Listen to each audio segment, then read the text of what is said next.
Good evening, boys and girls. It's Miss Chadwick here for part 3 of Rodman Philbrick's Wildfire. Kitty cats. Chapter 16, The Sound of Engines. In my dream, an angry wasp is buzzing around my head, but for some reason my hands don't work. They're too heavy to lift, so I can't stop the wasp. What if it gets in my ear? What if it stings my brain? That's what wakes me up. Fear of a stung brain. I'm lying on the porch with a cushion for a pillow. There's some light in the sky, but not much. A little after dawn is my guess. The air feels super hot and syrup thick. Gusts of wind rattle the trees. I sit up, feeling sore from the hard porch floor, and look around. Delphi is slumped in the rocker, still sound asleep. I stand up carefully, not wanting to wake her, and search for the wasp buzzing against the screens. Because I didn't dream that part. There really is an insect noise.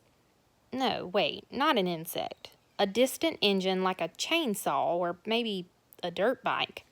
It fades in and out with the wind, but there is more than one engine. 2, at least. My heart starts slamming. People. They're finally coming to rescue us, cutting a path through the woods. I shake Delphi. She lurches awake and not happily. Hey, what are you doing? Leave me alone. Listen, can you hear that? She grabs her stick and gets to her feet, wincing from the pain in her swollen ankle. I help her down from the porch, and we make our way through the meadow down toward the pond, toward the sound of gunning engines. As we get closer to the pond, we see flashes on the opposite shore. Not a light, but fast-moving shapes. Then I notice what we missed last evening in the fading sunset. Part of a roof and chimney visible through the trees, swaying in the wind. There's a good-sized summer house on the opposite shore, and the shapes that are moving fast are a couple of dirt bikes zooming around the property. Above the noise of the revving engines, we can hear the riders whooping it up, shouting, "Away, away," or something like that. Hard to tell exactly. We should yell back. Delphi drops her stick and waves her arms. Wait, not yet. I've got a bad feeling about the wild riders. Why are they circling the house and whooping it up? What are they celebrating? Are they having a party? Delphi, ignoring my cautious shouts, "Hey, hey! Over here! Across the pond! Help! Help! Help!" The bikes keep zooming around the house, vanishing into the trees and then reappearing. Maybe they can't hear her above their scream of their engines. What happens next makes my blood run cold. An orange light comes on inside the house, making a window glint. The light grows quickly, filling the house, getting brighter and brighter, and then it bursts through the roof as orange flames leaping into the sky, lighting up the tall pine trees. Fire exploding from the house and spreading fast, driven by the wind. Delphi, we have to get out of here. They saw us for sure. She's staring at the fire as if she can't believe it, her hope of rescue going up in flames. Across the pond, one of the dirt bike riders comes to the edge of the water looking directly at us. He raises his arms and points wildly. The other rider suddenly roars up beside him. Then they zoom off, vanishing into the woods ahead of the fire. Do they know about the Jeep? Maybe spotted it from the logging trail and they zoomed around the pond to have their fun. No time to think about it. Concentrate on getting away from the fire, the fire, the fire. The fire grows like a thing alive, doubling every few seconds, getting hotter and brighter until the whole pond glows orange and red, like there's a fire inside the pond. A wave of intense heat scorches the air. Black smoke spreads across the pond like night fog, but way more deadly. Fog you can breathe, but not hot smoke. The weird thing is, it's so beautiful you can't stop watching it. Delphi! She turns to me, blinking her eyes as if she's just woken up from a dream. We have to go. They might be trying to find us. They might have seen the Jeep. They're the ones, she said. They started the whole thing. Probably. Come on. She grabs hold of my shoulder and uses her stick for balance. We limp run up the meadow away from the pond, away from the fire. Delphi insists on retrieving her backpack, and I keep urging her to hurry. We have to get to the Jeep before the dirt bike riders find us. I don't know how. I know they're coming for us, but I do. Chapter 17, Burning the World. By the time we get to the Jeep, the searing hot wind has thickened with smoke. Our eyes are watering from a crummy combination of sweat, smoke, and tears. I help Delphi into the passenger seat, toss her backpack into the rear seat, and then leap behind the wheel, hoping with all my heart that the engine will start when I flip the lever and depress the starting pedal. It turns over but doesn't catch. My heart sinks. And then I remember the secret to making it start in my pocket. "What's wrong?" Delphi asks. No time to explain. I race to the front, lift the hood, and plug the wire into the distributor cap. Back behind the wheel, I close my eyes and flip the starter switch. Vroom! What a beautiful sound. "Hang on," I shout, and let out the clutch. A moment later, we're barreling along the old logging trail with the hot wind at our backs, which isn't good because it means the wind is pushing the fire and smoke in our direction.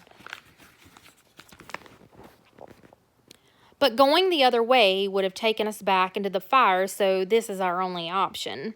I'm gripping the wheel with all my might as we bounce along the ruts, concentrating on keeping the vehicle on the trail and not veering off or colliding with a stump.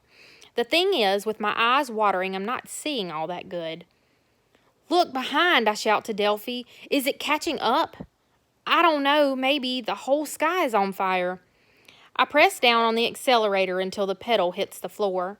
We're flying, hitting 20 miles an hour according to the speed gauge. There's only one way to make it go faster, and that's to change gears, which is something I haven't attempted at full speed because until now, second gear was fast enough. "Hang on." I push in the clutch, push the gear lever down and to the right, and let the clutch out. Third gear. Much faster. Too fast, the way we're being rattled around, so I let up slightly on the gas pedal. 35 miles an hour. On a highway, that would be slow as a snail. On an uneven, unpaved logging road, it feels like 100 miles an hour. And it's working. The smoke is thinning, and that means we're outrunning the fire.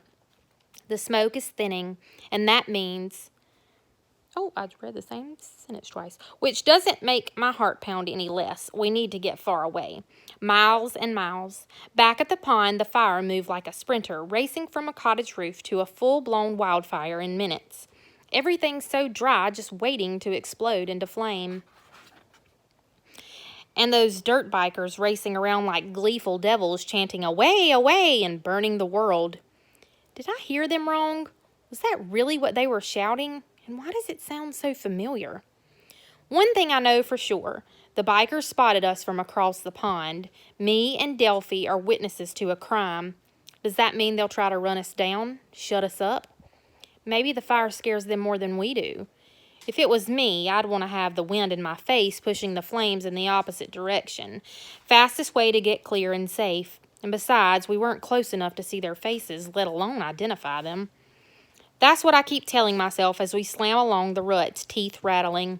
If we get far away from the fire, we'll also be far away from the dirt bikers. With the Jeep going this fast, Delphi has to yell to make herself heard. "I need to use the ladies' room." I slow down and put the gear shift in neutral and let us roll to a stop. No way am I going to shut off the engine, not when something might be catching up. Fire or bad guys or both. Of course, there's no ladies' room, so Delphi takes a small roll of TP from her backpack, limps to a row of bushes, and disappears behind them. There's no smoke showing under the canopy of trees, just plain gray sky. And now that we're stopped, I notice the wind is no longer blowing in our direction. It's barely blowing at all and seems to have shifted. All good. I strain to listen for the chainsaw sound of dirt bikes, but can't hear anything. Delphi comes limping back and heaves herself into the passenger seat. "Sorry." "It's okay. The radio is in your backpack, right? Maybe we can get an update on the fire." I crank the little radio as fast as possible, then turn it on and slowly pan the antenna around until it catches the signal. Fire service officials announced that the fight to contain the fire will concentrate resources and personnel on the southeastern edges of the conflagration. That's a big word for fire, but it's fun to say. Conflagration.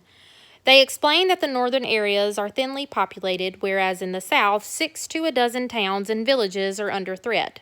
So, Bigfoot, if you're out there, you better get running because nobody is coming to help.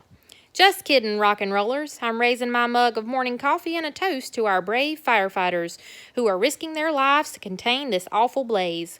Good luck. Be safe. This is Fat Freddie Bell, high atop the lowest official mountain in the great state of Maine. When the music comes back on, I switch it off. They're concentrating on the south, Delphi says in a croaky kind of whisper. We're in the north. I nod. So we're on our own. Totally. Looks like it. I try to sound upbeat, but we have been all along and we're doing okay. We're still alive, right? Delphi sighs. Any idea where we're going? Mostly west. I point at the compass on the dashboard. What about the map? I'm pretty sure we're off the map by now. What do we do?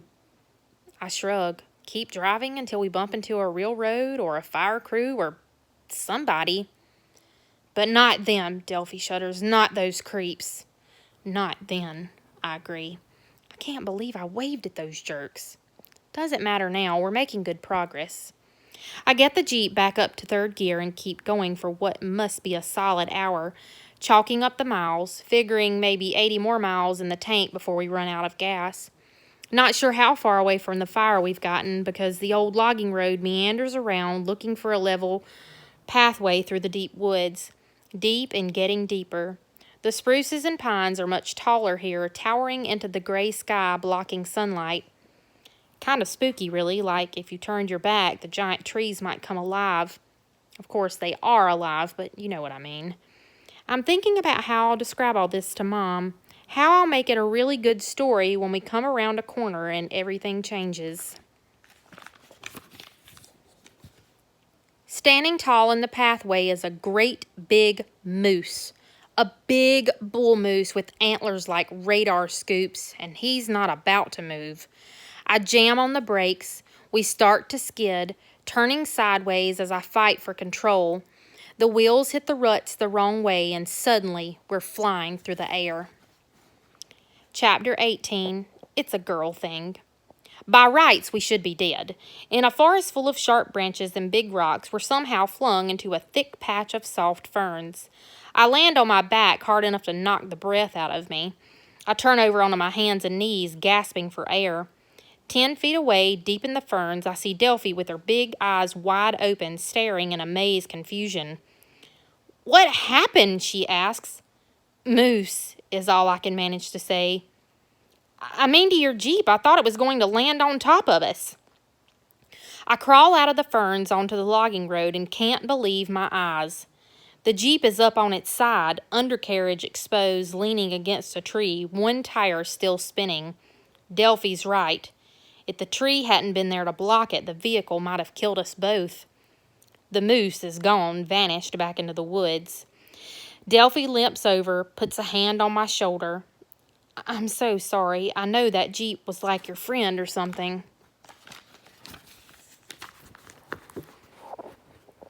I don't know what to say. If we don't have the Jeep, how are we going to escape the fire? How are we going to find our way back to civilization? It's not like firefighters are on their way to save us. Delphi cautiously approaches the Jeep. You think it's totaled? She asks. I don't know. I feel helpless. Glass from the shattered headlights and the smashed windshield is scattered across the ground. Other than that, the Jeep looks more or less in one piece, except it's leaning up against a tree. Canned goods and water jugs have been thrown in the underbrush. I gather them up while I try to figure out what happens next. Meanwhile, Delphi finds herself a new walking stick and then snags her backpack from the leaning Jeep. She perches on an old stump and starts winding the charger on the radio, then aims the antenna around, honing in on the signal, which is stronger than it was the last time. Your WRPZ host Fat Freddie Bell, high atop the lowest official mountain in the great state of Maine. Wish I had better news, but the fact is it's getting worse. In the early morning hours, wildfire erupted in the vicinity of remotely situated Piney Pond and quickly engulfed hundreds of acres, cutting off power to this corner of the county. We're on backup generators now with enough fuel for a few days. Heck, I'll siphon the gas out of my car if it comes to that. I'm planning on sticking it out and making these reports in the hope it will help. If there's anybody listening, phone lines are down too, so I can't be sure of that. But if you are listening, here's something you need to know. Satellite images indicate that the Piney Pond fire was probably arson. Hard to believe there's someone out there angry enough or evil enough or stupid enough to deliberately start a fire in a tender, dry forest. But what do I know? I'll tell you this much. It's getting personal. I can see fire and smoke from the studio window, miles away but moving in this direction. And you know the weird thing? I never thought of a fire as being alive, but it sure looks like it's living and breathing, except it's breathing flames instead of air. Whew!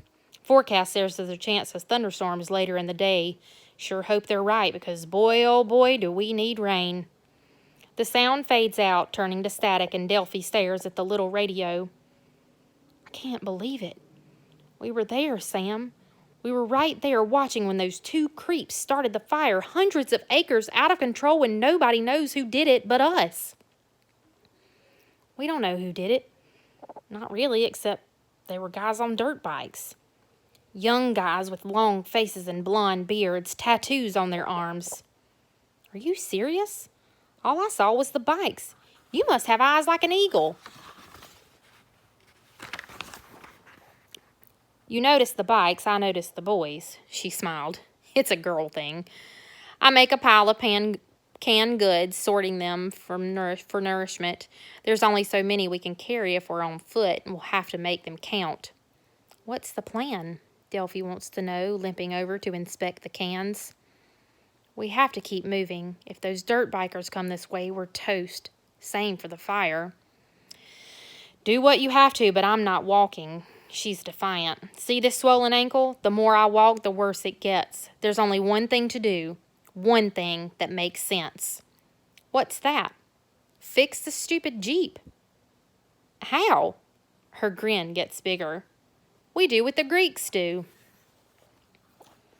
Chapter 19. Sort of lost. My grandfather was born in Greece and came here as a kid, Delphi explains. He loves this country and everything, but he's also super proud of being Greek. Thousands of years ago, Greeks invented a lot of important stuff that we still use today. Anyway, my papu is a stonemason, and he talks a lot about this ancient Greek named Archimedes, who claimed he could move the world if he had a big enough lever. Because that's what papu does. He moves big stones and rocks with levers and crowbars. He's a little dude, my grandfather, shorter and smaller than me, but he can shift a 2,000-pound stone easy peasy. Trust me, tipping this Jeep back on the level would be a piece of cake for him. Too bad he's not here. I'm not sure where she's going with this. Oh, he is, Delphi taps her skull, right here. I've been helping Papu since I was little. If I'm strong, that's why. Despite what she said about her sore ankle, it doesn't slow her down much. Next thing you know, she's dragging me into the woods to find fallen branches we can use as levers. It blows my mind that she's so confident that we can do it, rescue the poor Jeep. The best thing, we've got the tree as the fulcrum. Some call it the pivot point. I can't do math. Archimedes is the one who came up with the formula, but instinct tells me we need a lever at least 10 feet long and strong enough so it won't break, but not so heavy we can't lift it. Sweaty and hot, we work our way through the underbrush. Most of the fallen branches we find are rotten and useless. Delphi says hardwoods would be the best, like oak, but this particular stretch of forest is mostly pine and spruce, so we're stuck with that. As we search, I keep my eye on the logging road. Don't dare stray too far or we're likely to get lost. And that makes me think about my dad and how much he loved hiking and being outdoors. Probably all those 12-hour days in a truck cab made him crave fresh air. Anyhow, I'm sort of lost in my own thoughts as we kick our way through the underbrush. I'm not really paying attention when Delphi stops and looks up, squinting into the dense coverage overhead. Hear that? She inhaled sharply. Is that what I think it is? It's a plane. Unmistakable, a prop plane, and getting closer. We need to find a clearing. I lost my page. No. Hold on a second, friends. There it is. Mercy. Party foul. Okay. We need to find a clearing. They'll never see us through these trees. And then we're running, or trying to run, because it's hard in the underbrush with so many things underfoot. The miserable heat makes it even harder. Delphi's swinging along with her walking stick tucked under her arm like a crutch. Come on, find us, please, please, please. I've got no choice but to follow, and anyhow, she's right. To be seen from the air, we have to find a clearing in the forest. I want to get rescued as bad as she does, so we're running deeper into the woods, following the tantalizing drone of the plane, hoping to find an opening in the forest canopy, hoping to be seen, hoping to be rescued. Hoping. Gotta see us, gotta see us, gotta see us, Delphi chants to herself as she limp runs. It's all I can do to keep up. I don't know about her, but I'm in full panic mode. Heart revving like a race car engine, head pounding with excitement, sweat pouring into my eyes. A plane. A chance to be rescued. Hot showers and hot meals. A phone call to Mom. Better yet, I'll just show up, make sure she's okay. What a surprise that will be. She probably thinks I'm dead. By now, they'll have to have told her what happened to the camp. The wildfire evacuation and me missing the bus. Maybe she checked herself out of rehab to join the search, assuming there is a search. Can't blame them for thinking I probably got killed in the fire. Whatever, I need to let Mom know I'm alive, because I can't imagine what she'll do if she thinks both me and Dad are gone forever. Go back on the pills, or worse. And worse I can't bear thinking about, even though I do think about it all the time. Of course I do. More than anything, I want a happy ending. I mean, life was so tough and miserable that first year after Dad died, and Mom tried so hard to keep us going, just me and her. Us against the world, one for all and all for one. We deserve a happy ending just this once. Please, please, please. We never do find a clearing. Not that we ever see the plane, the canopy is so thick. But the sound of the prop engines gets fainter and fainter, and then they disappear. Silence except for Delphi leaning against a tree, sobbing in frustration. This is so unfair. Yeah, it is. It really is. Delphi rubs her eyes and looks around. Where's the Jeep? She wants to know. What direction? We weren't exactly running in a straight line, I tell her cautiously, not wanting to upset her more than she's already upset. What are you saying? I take a deep breath. We're sort of, what? She demands. Lost, I say with a great sinking feeling. We're lost in the woods. Chapter 20, Totally Boogered. The most important thing when you're lost is not to panic. Running around like a chicken with your head cut off will only make matters worse. Once you realize you're lost, you have to stop and make a plan. Making a plan and sticking to it kept me alive that first day when I missed the bus, and it can help now. First thing, try and determine which way is north. If the sun is low in the sky and you know it's afternoon, then put the sun on your left-hand side and you'll be facing north. If the sky is overcast or dark, or you just can't tell where the sun is, check the moss on the trees. Chances are most of the moss will be concentrated on the north side of the tree trunk. How do you know all this? Delphi sounds amazed. Are you a Boy Scout? My dad. He loved to hike and camp and stuff. That's great, but how does knowing which way is north help if we don't know where we are? It's a place to start. First we establish north, then we walk east or west, blazing a trail. Delphi looks at me with something like astonishment. Blazing a trail, whatever that is. It's a way to keep us going, making sure we don't circle back on ourselves. In the deep woods, you think you're walking in a straight line, but chances are you're going around in a circle. Dad explained it to me. Your dominant foot strides slightly longer, okay? Makes you veer to the right or left. One way to be sure you're going straight is to leave marks as you go, like a cut in the tree bark. If you circle back, you'll know. That's what trailblazing is. The blaze is the mark on the tree. Delphi nods thoughtfully. I guess that makes sense. Speaking of circles, did you notice the plane wasn't circling? My heart sinks. It wasn't, was it? It just sort of kept going. If it was a search plane, it would have been circling, right? I guess. So it just happened to pass overhead, heading for the fire maybe, not looking for us. Delphi sounds discouraged. We have to find your Jeep or we're totally boogered. Totally boogered, I echo. Do you think they'll find our burned up bodies or will we melt into the ash? Hey, we're not going to burn up, that's a promise. She makes a face. You don't know that. I can't explain it, but I'm 1,000% sure we're going to be okay. She snorts. Based on what? Based on the fact we're not going to give up. Who said I was going to give up? She's indignant. I'm just mad about getting us lost. I'm not giving up. You got that straight? You didn't get us lost. We both got us lost. Whatever. So you figured out which way is north. I nod and point. She adjusts her walking stick, tucking it firmly under her arm. Then we better start. What did you call it? Blazing a trail? The sunlight is already fading and I have no intention, none whatsoever, of spending a night in the woods. I don't care if my ankle swells up to the size of a basketball. We're not stopping till we find the Jeep. In the old days, they left the blaze mark on the tree with an axe or a hatchet. We don't have an axe or a hatchet, and trying to carve a mark with a jackknife would take too long. Another way is to mark each tree with a strip of cloth, and that gives me an idea. Delphi, what happened to your backpack?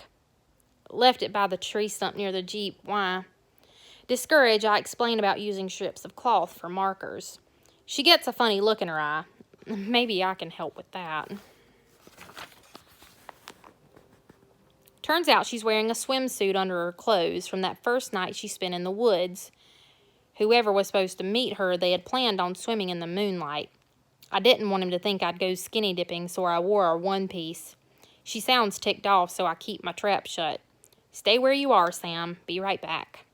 She emerges from behind a thick patch of tall ferns with a lifeguard red swimsuit over her arm.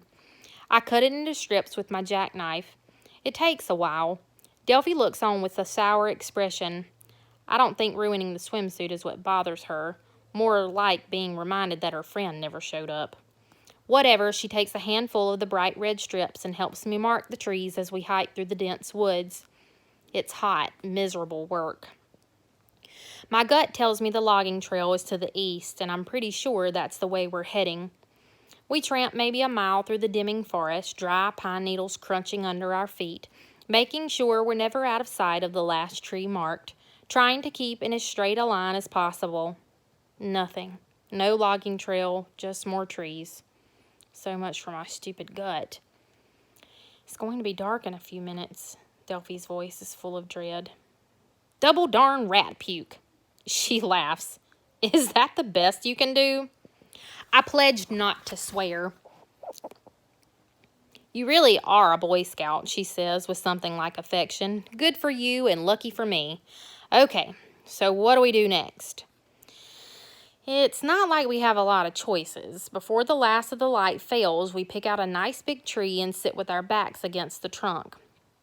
The ground is uncomfortable and the tree is rough against our shoulders. The only good thing, there's no danger of getting a chill. Plus, being with another person somehow makes me less afraid of bears. Not that I mentioned the word bear because there's no reason to give Delphi something else to worry about. I wonder how much blood you lose in each mosquito bite, she asks. I must be down a pint by now. Mosquitoes suck, they really do. Ha ha. It could be worse. Oh, really? How? We could be alone. We are alone, dummy. No, I mean alone. Then you'd get bitten twice as much. She chuckles. You're funny. Do you think you can sleep leaning against this tree? No way. Me either. We sit in silence for a while, leaning against the hard bark of the tree. Me, personally, I'm wishing for a nice, cool pillow. That and wondering what Mom is doing at this very instant, hoping she's not alone.